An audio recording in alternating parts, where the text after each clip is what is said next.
Merci d'être là. Aujourd'hui, je m'adresse à deux enjeux importants qui sont prioritaires pour le Parti conservateur depuis longtemps et pour lesquels il y a beaucoup de nouvelles aujourd'hui. Premièrement, la question d'abordabilité.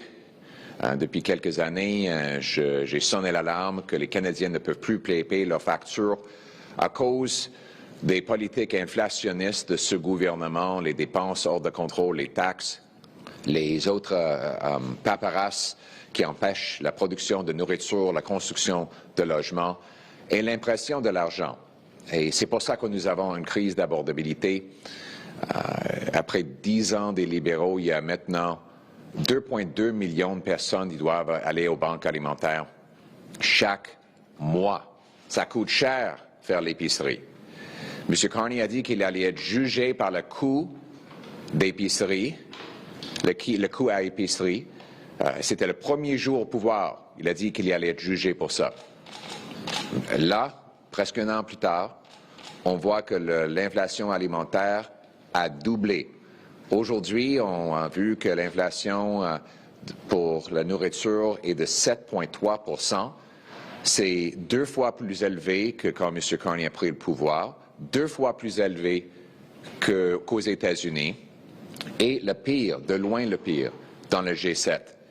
C'est pour ça qu'aujourd'hui, j'ai rédigé une lettre à M. Carney lui demandant d'agir rapidement pour renverser des politiques inflationnistes des libéraux et permettre aux gens d'avoir une bonne alimentation abordable et nutritive. On est en mode de collaboration pour réduire le coût d'épicerie.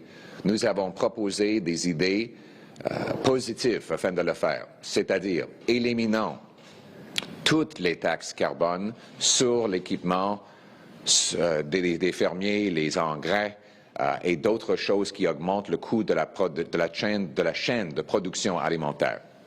Deuxièmement, éliminant les déficits inflationnistes qui gonflent le prix de tout. Troisièmement, il y a une réglementation sur l'usage de plastique pour préserver la nourriture. Ça rend la nourriture mauvaise plus rapidement et c'est quelque chose qui fait absolument rien pour la santé publique ni pour l'environnement. Donc, nous proposons de l'éliminer ça. Finalement, M. Carney, lui, a dit que la cause de notre inflation alimentaire, c'est notre faible dollar. Nous sommes là pour proposer des bonnes idées afin de renforcer notre dollar. Un dollar plus fort permettrait une nourriture plus abordable. Donc, nous proposons de travailler avec le gouvernement afin de libérer nos ressources naturelles qui augmenteraient le pouvoir d'achat de tout notre pays avec un dollar plus fort. Donc, j'attends avec impatience la réponse du premier ministre parce que les gens ont faim. Il y a une crise alimentaire ici au Canada après 10 ans des libéraux, une crise qui devient de pire en pire après un an de Mark Carney. Mais nous sommes là pour offrir de l'espoir à tous les Canadiens qu'on va redevenir un pays où chaque personne qui travaille fort a le droit de manger bien, d'avoir une alimentation abordable et nutritive.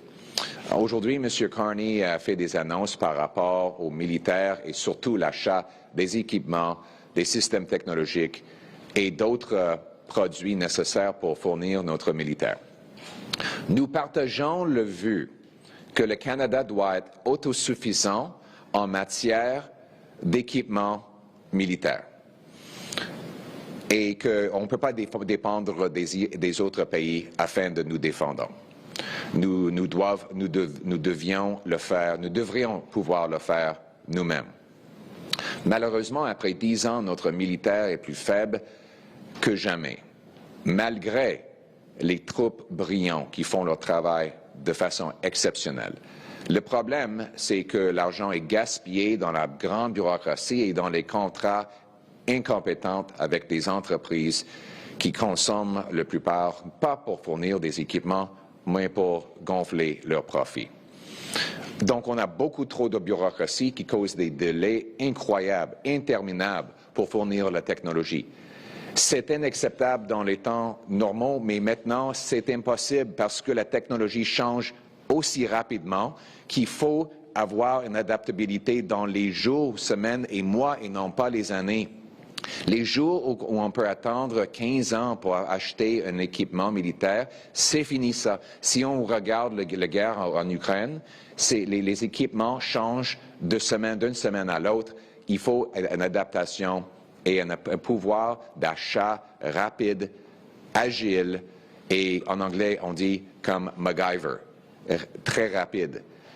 On a trop de bureaucratie maintenant. La solution de M. Carney dans son plan, c'est d'en ajouter davantage. Il propose 6 nouvelles bureaucraties, des agences, des comités, des unités, des conseils, afin de retarder encore plus et ajouter plus de coûts. Les conservateurs allons présenter des propositions dans les semaines et mois à venir pour éliminer la bureaucratie dans le système militaire et donner le pouvoir aux militaires eux-mêmes d'acheter des équipements nécessaires dont ils ont besoin sans attendre des bureaucrates et des fonctionnaires. Il faut que ce soit vite, de bon prix et dans une échelle massive pour pouvoir défendre tout notre territoire énorme qui est le deuxième plus grand au monde. C'est la seule façon de sauver les vies et sauver de l'argent des contribuables. Encore, nous sommes prêts à travailler avec tous les autres partis afin de réaliser cet objectif. En conclusion, notre but que je partage aujourd'hui, c'est un pays qui est abordable et autonome.